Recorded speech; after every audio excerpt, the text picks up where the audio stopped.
नमस्कार, स्वागत आहे माझ्या चॅनलवर. आणि कोरफडीविषयी मी माझा स्वतःचा एक अनुभव सांगणार आहे. म्हणजे मला काय फायदा झालेला आहे कोरफड खाण्याचा ते मी सांगणार आहे. तर मला खूप जास्त प्रमाणात पित्त होत होतं. खूप जास्त प्रमाणात म्हणजे मला कधी-कधी सकाळी गोळी घेतली की संध्याकाळी पण घ्यावी लागत होती पित्ताची. इतके जास्त प्रमाणात पित्त होतं. तर मी कमीत कमी 3-4 वर्ष झाले तशी मी कोरफड खाते.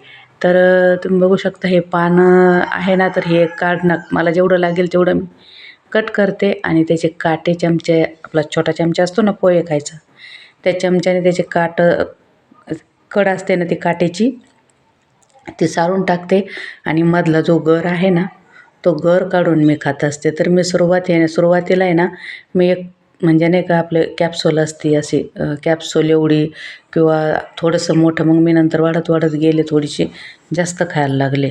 तर मी 3-4 वर्ष झाले मी कोरफड खाते. तर माझा पित्ताचा त्रास पूर्णपणे कमी झालेला आहे. मला थोडंसुद्धा पित्त होत नाही. नाहीतर मी म्हणजे मला इतका भयानक पित्ताचा त्रास होता ना, मी 15-16 वर्ष लोणचं खाल्लं नाही. 15-16 वर्ष तूर डाळ खाल्ली नाही मी. वरण कसलंच म्हणजे मी तुरीच्या डाळीचं वरण कसलंच खात नव्हते. पण आता मला इतका म्हणजे फायदा झालेला आहे ना कोरफडीचा गर खाण्यामुळे. त्या आतमधला गर जो असतो ना, तो आपल्या कॅप्सूलसारखा किंवा त्याच्यापेक्षा मोठा. आता मला सवय झाली म्हणून मी जास्त प्रमाणात खाते. पण कुणाला जर खायचं असेल तर त्यांनी कॅप्सूल 1-2 कॅप्सूल अशी असते ना, तेवढं खायला पाहिजे. तर खात नव्हते मी तुरीच्या डाळीचं वरण वगैरे, पण मी आत्ता सगळं काही खाते. कुठलाही पथ्य मी पाळत नाही पित्ताच्या बाबतीत, कारण मला पित्ताचा त्रास अजिबात राहिलेला नाही कोरफड खाण्यामुळे. तर हा माझा स्वतःचा अनुभव आहे. बाकीचे फायदे सर्वांना तर कोरफडीचे माहिती आहेत, की कोरफड किती बहुगुणी आहे आणि तिचे खाण्याने काय फायदे होतात किंवा चेहऱ्याला, केसाला, जखमाला, ज्यांना साखर असेल त्यांना, कॅल्शियम, रोगप्रतिकारशक्ती, भरपूर सारे फायदे सर्वांना माहिती आहे. पण मी जो हा फायदा मला झालेला आहे तो मी तुम्हाला सांगितलेला आहे. आणि मी कोरफड खाल्ली होती पित्तासाठी, पण त्याने वजन पण कमी होतं. सकाळी आपण आनिशापोटी जर कोरफड खाल्ली ना, तर त्यांनी वजन पण कमी होतं. पित्त तर होतंच, वजन पण कमी होतं. आता कसं बायांना घरातच असल्यामुळे काही बायांना पोटाचा घेर, कमरेचा घेर वाढतो बायांचा. काम ज्यांचं असं ना, आता बऱ्याच जणीचे बसून काम असतात त्यांचा, तर पोटाचा घेरसुद्धा कमी होतो कोरफड खाल्ल्याने.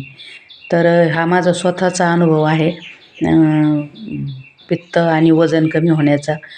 तर मी म्हणजे कमीत कमी 4 वर्ष झाली मी कोरफड खाते. रोज सकाळी उठले की ब्रश केला ना, की पहिले कोरफड, म्हणजे ते नाही का चहाची तलप कशी होती तशी मला कोरफडीची तलप होती. तर माझं पित्त पूर्णपणे बरं झालेलं आहे. मला आता जळ म्हणतात ना, जळसुद्धा होत नाही, अजिबात नाही. मला खरंच खूप दिवसाचा हा व्हिडिओ बनवायचा होता, पण वेळ म्हणजे दुसरंच काहीतरी समोर यायचं आणि दुसरंच मी व्हिडिओ बनवले. पण मला याच्यावर एक व्हिडिओ बनवायचाच होता, कारण हा माझा स्वतःचा अनुभव आहे. मी स्वतः गोळ्या खाल्लेल्या आहेत, खूप गोळ्या खाल्लेल्या आहेत. आणि हे बघा, हे लॉकडाऊनमध्ये आहे ना, काय गुळवेल लावला होता आम्ही, तर तो गुळवेल बघा अजून आहे लॉकडाऊनचा. पण बघा ना, ज्यावेळेस किती गरज होती गुळवेलची. अंडे वगैरे हे खात होतो आपण, म्हणजे नाही का लॉकडाऊनमध्ये, मोठ्या लॉकडाऊनमध्ये. तर आठवण आहे कोरफडीची, ते याची गुळवेलाची. तर ते कोरफडीच्या झाडाजवळ दिसलं म्हणून मला आठवण आली.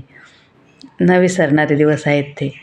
तर बघू शकता तुम्ही, अशी कोरफड ही प्रत्येकाच्या घरी असली पाहिजे. आणि खरंच जर कोणाला पित्ताचा त्रास असेल, ज्यांना जरा सर्दी, छाती भरणं किंवा नाही का गार असते, त्यामुळे जर काही झालं तर त्यांनी थोडी खा.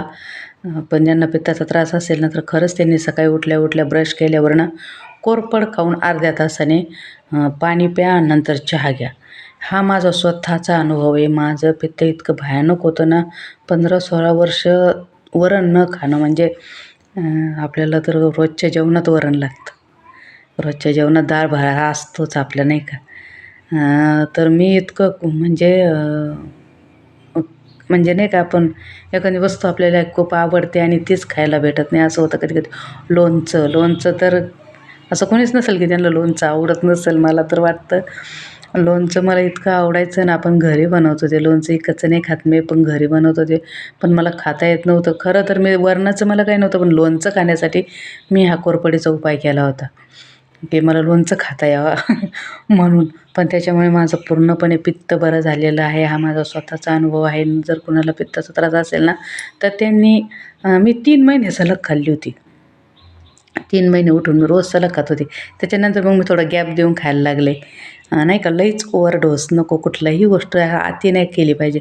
आणि मला ना ती सवय झाली होती, त्यामुळे मी ना खूप मोठ्या-मोठ्या चिपा काढायचे त्या गराच्या आणि त्या खायचे. आणि आता मी खाते, पण आता अशी रोज नाही खात, डेली नाही खात. तेव्हा मी डेली 3 महिने खाल्ली. तर त्यामुळे पूर्णपणे पित्त माझं जळालेलं आहे.